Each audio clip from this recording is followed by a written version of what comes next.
இந்த மேரேஜ் அப்படிங்கிற விஷயம் நமக்கு தேவையா இல்லையா? ஸோ இன்னைக்கு நிறைய கல்ச்சர் சேஞ்சஸ் நிறையா இருக்கு. ஸோ அதனால என்ன சொல்றது, இந்த மேரேஜ்னு ஒன்று கம்பல்சரியா எல்லாரும் பண்ணணுமா, இல்லை எல்லாரும் ஃப்ரீயாவே இருந்துடலாமா? ஏன்னா கொஞ்சம் கல்ச்சர் சேஞ்ச் இருக்கு.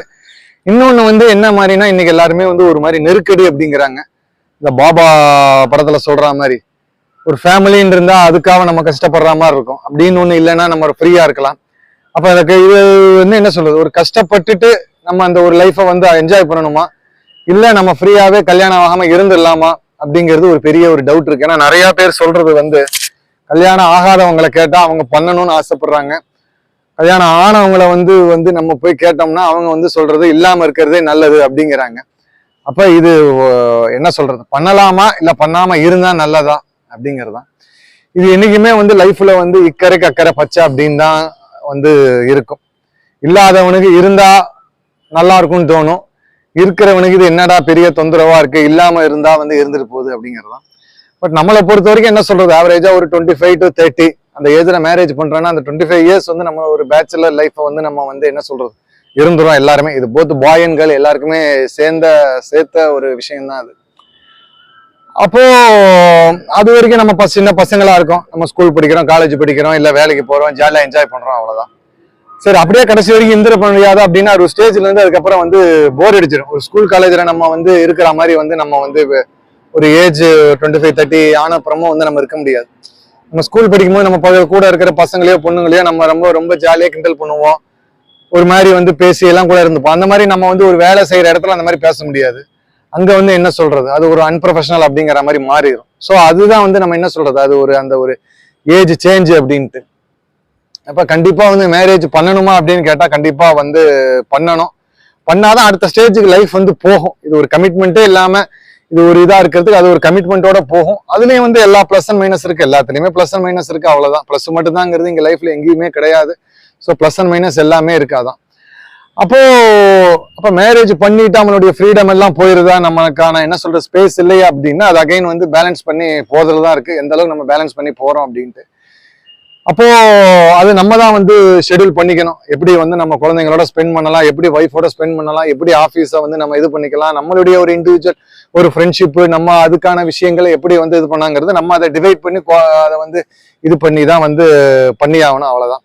இப்ப நம்ம என்ன சொல்றது, ஒரு படத்துக்கு போறோம் அப்படின்னு சொன்னா மாசத்துக்கு மிஞ்சி போனா 1-2 படம் போறோம். அது ஃப்ரெண்ட்ஸ், அதுல ஒரு படம் ஃப்ரெண்ட்ஸோட சேர்ந்து போயிட்டு போகலாம், தப்பு கிடையாது. ஒரு படம் ஃபேமிலியோட போறோம், அப்ப அது ஒரு பேலன்ஸ்டா போயிடும். அவங்களும் புரிஞ்சுக்கணும் இது என்னன்னா இது ஒரு ஹஸ்பண்டுக்காக மட்டும் சொல்ற விஷயங்களே, ஒய்ஃபும் அதே மாதிரிதான், ஒய்ஃபுக்கும் சேம் தான். அவங்களும் என்ன சொல்றது, அவங்களோட ஃப்ரெண்ட்ஸோட சேர்ந்து கூட அவங்க கொஞ்சம் தனியா ஏதாவது அவுட்டிங் மாதிரி போய்க்கலாம். அப்ப அது ஒரு மாதிரி பேலன்ஸ்டா அது ஒரு மாதிரி போகும். இன்னைக்கு என்ன ஒரு நெருக்கடினா, இது மேரேஜ் ஆயிடுச்சுன்னா 2 பேரும் சேர்ந்துதான் இந்த மாதிரி போயாகணும் அப்படிங்கிற மாதிரி ஒரு சில நேரம் அவங்க நினைக்கிறதுனால கூட அந்த மாதிரி பிரச்சனை வரலாம். அந்த மாதிரி அவங்க அந்த மாதிரி ஒரு மாதிரி பேலன்ஸ் பண்ணி கூட அவங்க மேபி ஒரு வேலைக்கு போற ஒரு லேடிஸ் அப்படின்னா அவங்க என்ன சொல்றது ஆஃபீஸ்ல இருக்கிறவங்களோட கூட கொஞ்சம் அவங்க போகலாம் வெளியே, அன்னைக்கு ஹஸ்பண்ட் குழந்தைய பாத்துக்கலாம். அது அவங்களுக்குள்ள ஒரு அண்டர்ஸ்டாண்டிங்ல அந்த மாதிரி பண்ணிக்கிட்டா அப்படின்னா அவங்களுக்கு அந்த நெருக்கடி அப்படிங்கிறது வராது. அப்ப இந்த மேரேஜை பொறுத்த வரைக்கும் என்ன சொல்றது, அது லவ் மேரேஜா அரேஞ்ச் மேரேஜாங்கிறது person to person, situation to situation மாறும்.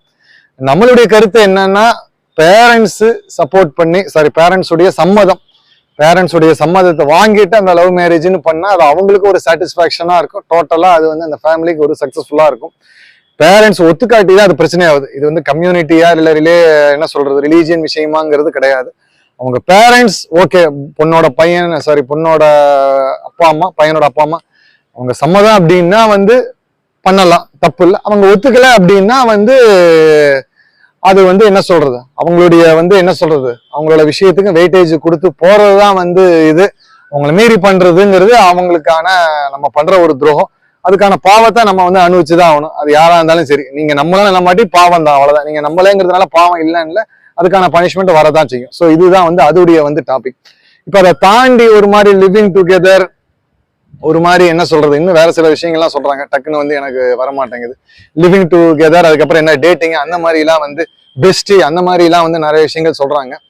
அப்ப அந்த மாதிரி நிறைய இன்னைக்கு போயிட்டு இருக்கு. அப்புறம் அது மாதிரி அப்படியே ஜாலியா இருந்துட்டு போயிடலாம்ல, இது எதுக்கு ஒரு கமிட்மெண்ட், எந்த கமிட்மெண்ட்டுமே இல்லை அப்படின்னா இது என்ன சொல்றது, அந்த மேரேஜுங்கிறதே அந்த கமிட்மெண்ட் தான் அந்த மேரேஜுக்கான ஒரு அர்த்தமே. ஒரு ஆணும் பெண்ணும் சேர்றாங்க அப்படின்னா அந்த கமிட்மெண்ட் இருந்தாதான் அந்த ரிலேஷன்ஷிப்புக்கு வேல்யூவே. கமிட்மெண்ட் இல்லாம அந்த ரிலேஷன்ஷிப் வந்து இருக்கு அப்படின்னா, கமிட்மெண்ட் இல்லாம ஒரு பையனோ ஒரு பொண்ணு சேர்ந்து இருக்காங்க அப்படின்னா அது வந்து அதுக்கான விஷயங்கள் வந்து என்ன சொல்றது, ப்ராஸ்டிடியூட். அதுதான் இந்த மேரேஜ், ப்ராஸ்டிடியூட், இது ரெண்டு தான் வந்து என்ன சொல்றது, நமக்கு வந்து ரெண்டே ஆப்ஷன் தான் இருக்கு. ஒரு பையனும் பொண்ணும் சேர்ந்து இருக்காங்க அப்படின்னா அது ரெண்டு தான். எய்தர் இட் இஸ் மேரேஜ், அது லீகல், இல்லைன்னா இன்னொன்னு வந்து ப்ராஸ்டிடியூட், அவ்வளவுதான். அது ப்ராஸ்டிடியூட் மாதிரி தான் வந்து இதுவும். இது இந்த மாதிரி சேர்ந்து இருக்கிறது, ஒரு லிவிங் டுகெதர்ல இருக்கும், இல்ல ஒரு மாதிரி டேட்டிங் போறது, பெஸ்ட் கிஸ்ட் எல்லாமே அதுதான். இது பேர் வந்து மாறி வந்திருக்கே தவிர அதுதான்.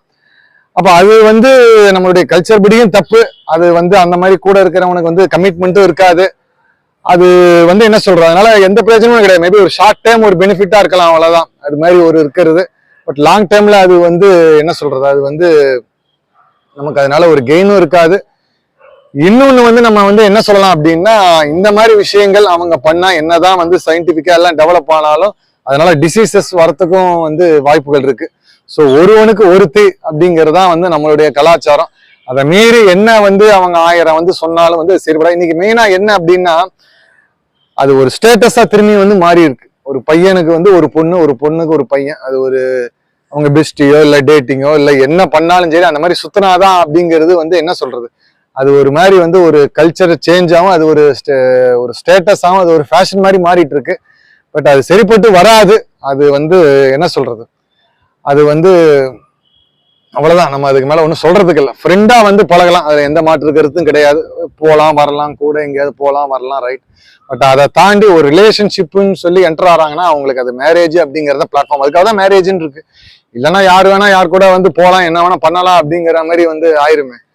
அப்ப இந்த மாதிரி பெஸ்ட் இல்ல லிவிங் டுகெதர் அப்படின்னா குழந்தைன்னு வந்து அந்த குழந்தைய நம்ம என்ன பண்ணுவோங்கிறது அது ஒரு விஷயம் இருக்கு. அந்த குழந்தைக்கு யார் அப்பா இல்ல அந்த குழந்தைக்கு யார் அம்மா அப்படிங்கறதெல்லாம் இருக்கு. ஸோ அது சரிப்பட்டு வராது. அது வந்து என்ன சொல்றது, அது இன்னைக்கு நிறைய அது மாதிரி மாறிட்டு இருக்கு. பட் அது மாதிரிதான் நிறைய வந்து இன்னைக்கு ப்ரமோட் பண்றாங்க. நம்ம இந்த மாதிரி ஒரு யூடியூபோ இல்ல இந்த மாதிரி வீடியோஸ் இந்த மாதிரி எல்லாம் பார்த்தா நிறைய அந்த மாதிரி விஷயங்கள்லாம் வந்து அந்த மாதிரி வந்து காமிக்கிறாங்க. அது ஏன் வந்து அவங்க வந்து ஒரு சொசைட்டில அந்த ஒரு தப்பான விஷயத்த ஒரு பாய்சன் அவங்க ஸ்ப்ரெட் பண்றாங்கிறது தெரியாது. நிறைய யங்ஸ்டர்ஸ் வந்து அதை பார்த்து கெட்டு போறதுக்கு வாய்ப்புகள் அதிகமா இருக்கு. அது ஆனா தப்பானதான் அந்த ஏஜ்ல வந்து மேரேஜ் பண்ணி வைக்கிறது. உனக்கு அந்த மாதிரி தோணும், உனக்கு ஒரு தேவை இருக்கு அப்படின்றத மேரேஜ் பண்ணி வைக்கிறது, அவ்வளவுதான். அது கஷ்டமோ நஷ்டமோ நீ வந்து அதை வந்து அக்செப்ட் பண்ணி தான் ஆகணும். அதுல உள்ள பிளஸ் அண்ட் மைனஸ் இது பண்ணி தான் ஆகணும், அவ்வளவுதான். அதுக்குத்தான் நம்ம சாஸ்திர ரீதியாகவும் ஜாதகம் பார்த்து பண்றது. அதை தாண்டியும் ஒருத்தருக்கு ஒருத்தர் பிடிச்சிருக்கா, அவங்களுக்கு என்ன பிடிக்கும் உங்களுக்கு என்ன பிடிக்கும் அப்படிங்கிறதான். இது பிடிக்கும் பிடிக்காத தாண்டி ஒருத்தருக்கு ஒருத்தர் அட்ஜஸ்ட் பண்ணி போறதுதான். நான் என்ன சொல்றேன், வீட்லயே நம்ம வந்து என்ன சொல்றது, ஒரு குழந்தை ஒரு வீட்டுல நம்ம இருக்கோம், நம்மளோட பேரண்ட்ஸ் இருக்காங்க அப்படின்னா நமக்கு பிடிச்சது அத்தனையும் நம்ம பேரண்ட்ஸ் பிடிக்காது, நம்ம பேரண்ட்ஸ் அத்தனையும் நமக்கு பிடிக்காது. ஒரு அட்ஜஸ்ட்மெண்ட்ல ஏதோ ஒரு இடத்துல அங்க சண்டைகள் வரதான் செய்யும், அன்பு வந்துதான் போகும். பட் அங்க கடைசியா என்ன சொல்றேன், என்னதான் இருந்தாலும் அங்க ஒரு ரிலேஷன்ஷிப்ங்கிறது கடைசியா ஒரு பாண்டிங் இருக்கு. பேரண்ட்டுக்கு நம்ம குழந்தைன்னு, நமக்கு நம்ம பேரண்ட் 1000 சண்டை போட்டாலும் கடைசியா விட்டு கொடுக்க மாட்டாது. அதுதான் அந்த ரிலேஷன்ஷிப் தான் பாண்டிங். அதுதான் அந்த மேரேஜுக்கும். அந்த மேரேஜுங்கிற பாண்டிங் இருந்தாதான் அந்த ஒரு ரிலேஷன்ஷிப் வந்து சக்சஸ்ஃபுல்லா இருக்கும். அது இல்லாம நீங்க என்ன சொல்லி வந்து அதை இது பண்ணாலும் அது ஒரு டெம்பரவரியா ஒரு இதா தான் இருக்குமே தவிர அதனால எந்த நல்லதும் நடக்காது. கண்டிப்பா பிரச்சனைகள் தான் வந்து சேரும். ஸோ எல்லாருமே நம்ம சொல்றது என்ன அப்படின்னா, ஃப்ரெண்ட்ஸ் வச்சுக்கோங்க, அதுல எந்த மாற்று கருத்தும் கிடையாது. ஃப்ரெண்ட்ஷிப்புக்கு பாய் கேர்ள் அந்த எந்த டிஃபரன்ஸுமே வந்து கிடையாது. பட் அதை தாண்டி ஒரு ரிலேஷன், மேபி நீங்க ஃப்ரெண்டை வந்து ப்ரப்போஸ் பண்ணி லவ் பண்ணலாம், மேரேஜ் பண்ணலாம், இல்ல ஃப்ரெண்டையே கூட நீங்க வந்து என்ன சொல்றது ஒரு மேரேஜுக்கு நீங்க வந்து கேட்டு பண்ணலாம், அதுல எந்த மாற்று கருத்தும் கிடையாது. பட் இந்த மேரேஜுங்கிற ஒரு விஷயத்தை எடுத்துட்டு இந்த பாய் பெஸ்டி கேர்ள் பெஸ்டி, அதுக்கப்புறம் அதை என்ன சொல்றது டேட்டிங், லிவிங் டுகெதர் இந்த மாதிரி போறதுங்கிறது வந்து அதுக்கும் ப்ராஸ்டிடியூஷனுக்கும் வந்து பெரிய ஒரு டிஃபரன்ஸ் ஒன்றும் கிடையாது. அங்க காசு வாங்கிட்டு அவங்க பண்றாங்க, இங்க காசு இல்லாம வந்து என்ன சொல்றது, இது சும்மா வந்து ஒரு ஸ்டேட்டஸுக்கோ இல்ல அது ஒரு பெருமையா பண்றதுக்கோ இல்ல அதுல ஏதோ அவங்களுக்கு ஏதோ ஒரு என்ன சந்தோஷங்கிறது நமக்கு தெரியல, அந்த மாதிரி பண்றாங்க. ஸோ அது வந்து சரிப்பட்டு வராது. அதுதான் நம்மளுடைய கருத்தா இருக்கு. வீடியோவில் இணைந்த அனைவருக்கும் நன்றி. இதுவும் கடந்து போகும், எண்ணம் போல் வாழ்க்கை. பாரத் மாதா கி ஜெய். ஜெய் ஹிந்த். Good bye.